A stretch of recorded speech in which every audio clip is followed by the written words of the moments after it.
ये रेडियो आपकी आवाज है, इसको आपके सुनने के लिए बनाया गया है, आपकी समातों को तस्कीन देने के लिए। सो रेडियो आपकी आवाज सुनते रहिए ताकि आप अपने मुल्क और अपनी जबान से जुड़े रहें। जी आवाज आ रही है जी, मिठा जी मेरे साथ हैं, आप इनसे बात कर सकते हैं। सर सामाइन, इस वक्त हमारे साथ एक ऐसी शख्सियत जिन्हें आप सोशल मीडिया पर बड़े शौक से देखते हैं, बड़े प्यार से देखते हैं, पूरी दुनिया में उनके चाहने वाले भी हैं और पूरी दुनिया में उन पर बात करने वाले भी हैं। हर कोई अपना अपना बात करता है और अपना अपना दुख रोता है, लेकिन जो बातें जिसको लोग पसंद करते हैं वही बातें होती हैं। तो मिठा जी साहब इस वक्त स्पेन की फजाओं से हमारे साथ है। मिठा जी, हम आपको अदारा आपकी आवाज पर खुशामदीद कहते हैं अपने दोस्तों के साथ। जी बहुत शुक्रिया सर, तुसी सानू अपने प्लेटफॉर्म ते इनवाइट कीता, सो वंडरफुल। सुनाओ की हाल चाल है तुहाडा, ठीक ठाक हो सारे? मिठा जी बिल्कुल A1, हर तरह की खैर खरीयत है। तुहानू तो असीं देखते रहते हैं, तुहाडे प्रोग्राम भी शेयर होंदे रहंदे, सानू मिलते रहंदे। ते मिठा जी तुसी अमेरिका गए हो, कैसा रहा अमेरिका दा मिठा? जी अमेरिका का बहुत अच्छा जी टूर रहा माशाल्लाह, बहुत ज्यादा उत्थे साडे चाहण वाले जिहड़े ने उन्होंने प्यार किया सानू। ते इस वक्त असीं स्पेन बार्सिलोना दे विच आ, ते इस वक्त भी काफी दोस्त प्यार करने वाले साडे नाल मौजूद ने। ते इसे तरह ही पैगाम जिहड़ा है पूरी दुनिया दी जा रहा साडा। मिठा जी तुसी जिहड़ा अपना प्रोग्राम करते रहंदे हो, नाल नाल सारे मैंने देखा समुद्र के किनारे तुसी जिहड़ा अपना बड़ा अच्छा व्लॉग बनाया और मीडिया ते, और खासकर जो जिस तरह तुहाडा एक टारगेट होंदा उसनू बड़ा खुल करके तुसी अपने टारगेट नू देखदे हो, अच्छा निशाना बनाते हो, अच्छे निशानेबाज हो। जी बिल्कुल।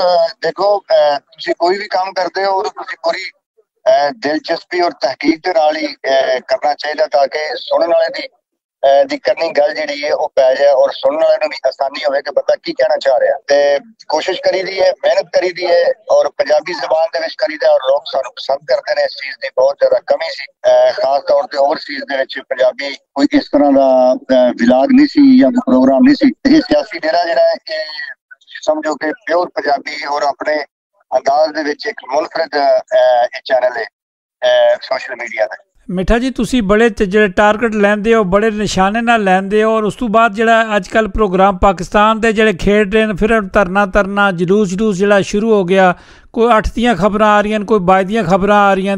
तो मिठा जी ये कोई फिल्म लगेगी? सर देखो ये सारिया फिल्मां जिहड़ियां ने पिट चुकियां, ये पिट सियापा और एक मखसूस फिरके नू ट्रक दी बत्ती दे पिछे ला के ते उन्हां नू वरगला के रखने का एक बहाना है। कहानी जिहड़ी है वो खत्म हो चुकी है, सानू भी पता है, तुहानू भी पता है, ते उन्हां नू भी पता है कि कहानी खत्म हो चुकी है। लेकिन ये वे कि 8 तरीक ते 22 तरीक ते अगला महीना ते छोटी ईद ते वड्डी ईद, ये सारियां ईदां शबरातां ही रहनियां ने, वो काम नहीं होना जो वो चाह रहे ने। इको गल ही है कि कहानी जिहड़ी है वो मुक गई और किला जिहड़ा वो ठुक गया। किला टो गया। मियाँ अपना मिठा जी तुहानू दावत दे रहे कि मियाँ साहब वो कह रहे सन सानू मिठा जी नू 5 सितंबर दी डेनमार्क दावत दी सी कि क्यों कौन मियाँ ज़हीर साहब मैनू अभी राबते च मेरे च ना। जी बिल्कुल जी, डेनमार्क इंशाअल्लाह ताला असीं जरूर चक्कर लावांगे। असीं शहजादा उस्मान साहब नाल साडी कोआर्डिनेशन हो गई है, इंशाअल्लाह ताला अनकरीब असीं चक्कर लावांगे डेनमार्क। मिठा जी 5 तारीख नू इत्थे जिहड़ा इस्तेकामे पाकिस्तान जिहड़ा फौज दे दिफा पाकिस्तान दा जिहड़ा इस्तेकामे पाकिस्तान दा प्रोग्राम हो रहा, बड़े जोश जज्बे नाल हो रहा। तो इंशाअल्लाह 5 नू इत्थे प्रोग्राम हो रहा, क्योंकि 6 नू एक जगह हाल बुक सी, दूसरी जो टीम है अपने अंदाज नाल अपना काम कर रहे हैं। जी माशाअल्लाह जी, बहुत अच्छी गल है। देखो ये वक्त की जरूरत है, इस वक्त पाकिस्तान दे विच सानू इस्तेकाम चाहिए, पाकिस्तान दे विच सानू ऐसा माहौल चाहिए जिहदे च कारोबार चले, मुईशत अगे चले और लोगों को पैगाम दिता जाए कि इस सुकून अमन की बेहतरी है और मुल्क और कौम जी अगे चलती है।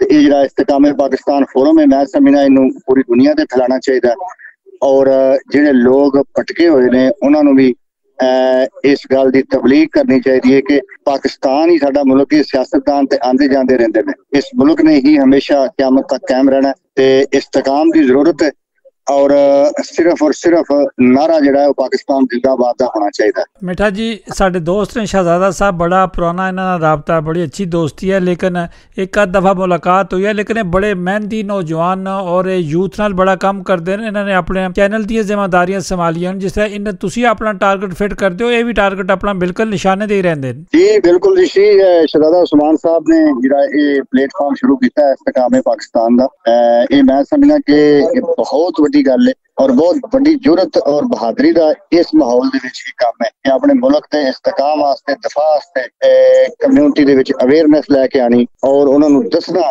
कि सियासत तो हट के मुल्क की बेहतरी की हुंदी है और मुल्क दे विच इस्तेकाम पाकिस्तान की फौज ਉਹਦੇ ਨਾਲ ਇਜ਼ਹਾਰ ਯਕਜਹਿਤੀ क्योंकि अगर फौज नहीं तो मुल्क नहीं रह सकते जिन्होंने मुल्कों के फौजा टुट गई वो मुल्क टुट चुके हैं। ये सारी अवेयरनेस जी शहजादा साहब लैके आ रहे हैं बल्कि आ चुके हैं मैदान में असं सारे ही उन्होंने नाल बल्कि पूरे पाकिस्तानियों को सियासत के सियासी पार्टियां तो हट के शिरकत करनी चाहिए सर। मिठा जी मैनू तकरीबन 40 साल होने लगे ने इत्थे काम करदे हो 35 साल हो गए ने मीडिया चैनल ते काम करदे हो जड़ा बेसिकली मैं कोई सहाफत नाल सी बेसिकली ते मैं एक लेबर लीडर हाँ इत्थे डेनमार्क च आके मेहनत मजदूरी लेबर यूनियन फिर मीडिया आ गया ते अपनी आवाज़ जड़ा लाईदा बाकायदगी नाल लाईदा लाइव आवाज़ जड़ा गुफ्तगू करीदा। मिठा जी सानू की पैगाम दोगे तुसी? माशाअल्लाह जी तुसी बहुत अच्छा कर रहे हो वंडरफुली मैनू शहजादा साहब ने दसिया कि तुसी अपनी कम्यूनिटी वास्ते जिहड़ा प्लेटफार्म है तुहाडा बिल्कुल तुसी carry on the good work. जदों भी तुहानू मेरी जरूरत पवे अगर तुसी कभी कोई स्पैशल प्रोग्राम भी मेरे नाल घंटे दा करना चाहो तो मैं वापस आके तुहाडे नाल हफ्ते च 1-2 प्रोग्राम कर सकना कोई मैनू इहदे च कोई आर नहीं है। मैं चाहांगा कि तुहाडी जिन्नी तो ज्यादा हैल्प हो सके और तुहाडे प्लेटफार्म नू ज्यादा तो ज्यादा अगे फैलाया जा सके। Absolutely wonderful to talk to you. मिठा साहब एक बार फिर सारा मिलजुल के सारे असी नारा मारते हैं पाकिस्तान जिंदाबाद पाक फौज जिंदाबाद। मिठा जी तुहाडा बहुत शुक्रिया तुसी कीमती टाइम साडे नाल शेयर कीता। Thank you sir thank you बहुत शुक्रिया जी अल्लाह हाफिज़ अल्लाह हाफिज़। सामाईन मिठा जी सन जिन्हां दा तुसी वीलॉग देखते रहंदे हो तकरीबन सारी दुनिया जानदे न और इन्हां दा एक अपना अंदाज है जरूरी नहीं है कि असी उन्हां दी हर चीज़ नाल मुतफिक हर आदमी दा अपना अपना स्टाइल है और साडा कोई मुतफिक होना जरूरी नहीं है। कोई साहब गल करना चाहे कोई जवाब देना चाहे तो साडे प्रोग्राम में बिल्कुल शिरकत फरमा के तो अपनी गल कर सकता है क्योंकि आपकी आवाज़ है। सामाईन किसी पर किसी किस्म की कोई पाबंदी किसी सियासी जमात पर कोई पाबंदी नहीं किसी मजहबी जमात पर कोई पाबंदी नहीं किसी फिरके पर कोई पाबंदी नहीं। कोई बात करना चाहता है बात तो आपने करनी है अपने मुंह से करनी है। सामाईन हमारे साथ साथ रहिएगा। ये रेडियो आपकी आवाज है इसको आपके सुनने के लिए बनाया गया है आपकी समाअतों को तस्कीन देने के लिए। सो रेडियो आपकी आवाज सुनते रहिए ताकि आप अपने मुल्क और अपनी जबान से जुड़े रहें।